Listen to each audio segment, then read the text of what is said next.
Хотел Белград се наоѓал подлу од камен мост, кај куќите на широк сокак на Карши Вајкики. Хотелот Босна е граден во 19 и почетокот на 20 век и е дело на големиот Керим Паша. Хотелот бил познат по својот црвен салон, пердињата и килимите. Негови газди биле некои непознати луѓе од С. Маловиште, па после браќата Перо и Ташку Чомо, Никифор Јефтик и Горчу Куртовски. Босна изгорела во 1936 година во пожар. Хотелот Босна бил лоциран на самиот широк сокак, кај кружните клупи, пред Домот на културата. Хотелот Гранд Хотел Америка, лоциран во непосредна близина на Сали мостот, беше хотел со поголема кафана со сцена за оркестар и соби за ноќевање, објект кој е изграден во почетокот на 20 век и кој порано го користела екзархијата како конституционален клуб и театар. Место каде за прв пат во македонската историја се прикажани представите на големиот Војдан Чернодрински, семејството на престапникот и македонска крвава свадба, жетва на 28 септември 1909 година во Битола. Според сеќавањата на Марија Чернодринска, забележани од Воислав и Илич, посетата на представата била масовна. На представата присуствуваа и неколкумина конзули. Имаше и турци. Салата беше преполна. Меѓутоа, на почетокот на вториот чин, пред кревањето на завесата, погледнав од сцената, одстрана, и со чудење забележав дека многу места во гледалиштето сега се празни. Веднаш му јавив на Војдана. Неколку мига молчеше, неподвижно стоејќи, како закован за штиците. Потоа и самиот погледна дискретно, пошто ми дофрли мене и на другите артисти. Представата ја напуштиле предавниците и непријателите,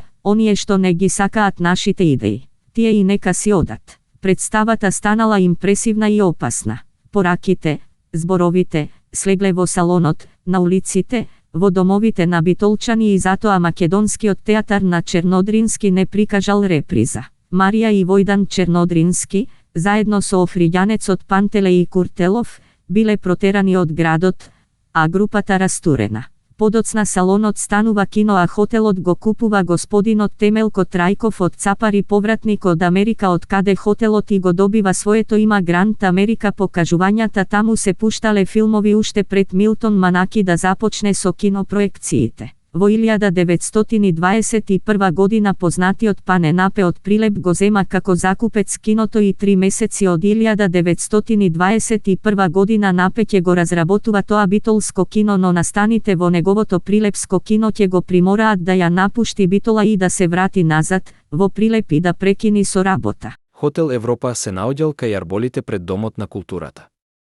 Изграден е во периодот од 1905 до 1910 година. За време на Првата светска војна повеќе пати го променил своето име и на крајот го доби името Европа. Бил и еден вид казино, коцкарница. Хотел Јефтик бил хотел во Битола кој што се наоѓал на улицата Рузвелтова. Овој хотел бил изграден во 1925-1926 година. Собственикот Никифор Јефтик бил Србин од Ужице кој дошол во Битола за време на Балканските војни и се оженил со битолчанката Катина. Хотелот имал 22 соби и бил првиот хотел кој вовел струја во секоја соба. Во рамките на хотелот, во приземниот дел, работело и кино со околу 300 седишта. Киното било успех само за себе. Во него гостувале еминентни класични оркестри, камерни состави бидејќи имал голема главна сала. Ташко Тасевски, Тасич, бил некогашен рецепционер во хотел Јефтик, кој сега не е меѓу нас, но преку неговите приказни и сеќавања прераскажани на неговите внуци и роднини, меѓу кои и Денис Бајрамов, се уште живее.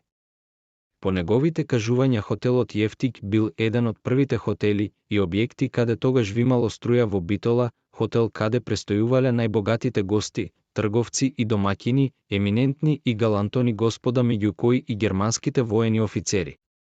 Кога дошле во Битола, тие престојувале во хотелот Јефтик, каде се служело со исклучиво германски прибор и порцелан, кој во тоа време бил најдобар и најквалитетен. Семејството на Ташко се уште има примерок од нив. Неговиот син Томе, дедо на Денис, како дете доаѓал секој ден на посета кај него на работа, тогаш кога офицерите престојувале таму. за првпат во животот од нив добил и пробал чоколадо пошто останал зачуден од вкусот кој дотогаш го немал пробано.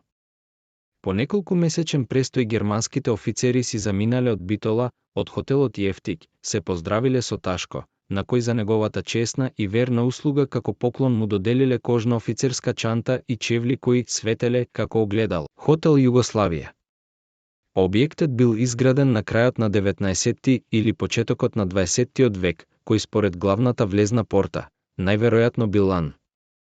Во 1931 година со печалбарски пари, Стефан Карапаша, доселеник од преспанското село Љубојно, го купил објектот и одан го преобразил во хотел.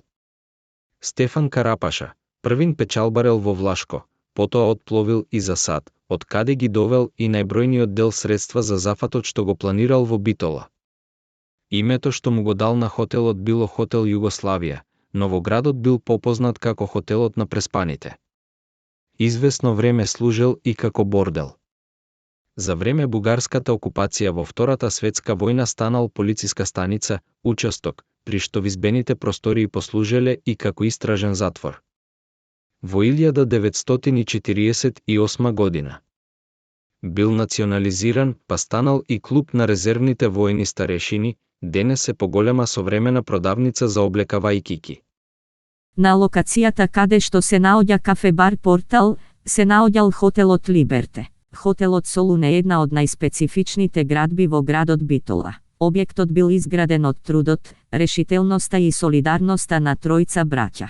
Всушност, градбата може да се опише како олицетворение на поговорката: сложни браќа, куќа градат. Хотелот се наоѓа на улица Рузвелтова број 17, на север од објектите на поштата и Стопанска банка ад Битола. Браќата Сотир, Ристо и Стефан Спанакови, заедно со своите две сестри, уште од мали останале сираци. Нивниот татко Тале бил меанџија. Заедно со својот шура Вангел имале кафеана Јан. Меѓутоа Тале многу млад загинал. Неговата сопруга Анастасија ги продала кафеаната Јанот, и со парите што ги добила успеала сама да ги одгледа своите 5 деца. Сотир, Ристо и Стефан биле многу итри. Додека биле се уште мали, тие се договориле дека ќе собираат пари заедно.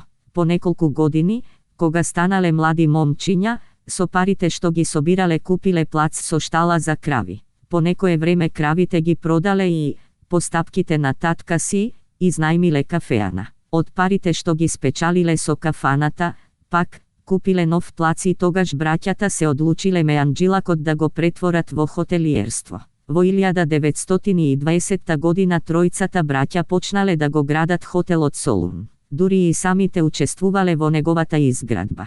Хотелот имал површина од 1127 метри квадратни, со двор од 320 метри квадратни. По изградбата, тројцата газди повторно седнале заедно и направиле строга поделба на трудот. Најстариот, Сотир, бил задолжен за економијата на придружните имоти и дејности. Ристо бил обврзан за работата на хотелот и за трговијата. Додека пак, Стефан, за односот со гостите и со муштериите. Во хотелиерството браќата ги ангажирале и своите сопруги, кои се занимавале со чистење, готвење и перење во хотелот. Во 30-тите години Солун станал луксузен хотел. Работел според европски стандарди и имал богата вонпансионска услуга. Хотелот станал омилено место на балканските богаташи. Браќата имале вработено и пајтонџија, а во 1936 година хотелот добил и службена Форд лимузина. Во 1939 година,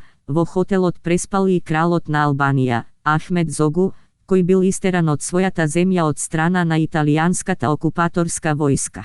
По Втората светска војна објектот бил национализиран. Денес не е познато дали објектот е заштитен или не. Некогашниот хотел Солун моментално е објект во чие приземје се сместени неколку дуќани, а неговиот кат се издава како деловен простор со канцеларии. Хотел Турист. Во крајот од 1934 година Нида, Леонида Петровиќ, битолчанец кој се занимавал од најрани години со хотелиерство, вложил големи средства да подигне уште еден хотел на главната улица. Му го дал името Турист. Сопственикот бил еден симпатичен, мал пораст веселник и еден од најпопуларните битолчани, кој како малолетник се дружел со француските војници за време Првата светска војна, преку кој го научил и францускиот јазик. Имал заслуги во развојот и на битолскиот фудбал. Во неговиот поранешен хотел Младина, впрочем, била формирана и една од првите фудбалски екипи во градот со истото име, подоцна преименувана во Битол. При подигањето на хотелов и при копањето на бунарот во визбените простории, за малку ќе се случила трагедија, ќе се задушел млад човек, бунарџија. Хотелот имал 15 убаво уредени соби, 2 капатила, добра кујна и богат избор пијалаци. Како деклариран и загреан србофил, откако пристигнала бугарската власт во 1941 година, Петровиќ решил трајно да замине од Битола, заедно со останатите српски граѓани, а хотелот, по ослободувањето, бил национализиран. Зграда се уште постои, тоа е онаа зграда која што има повеќе прозорци и 2 балкони, кај сендвичарата Корнер.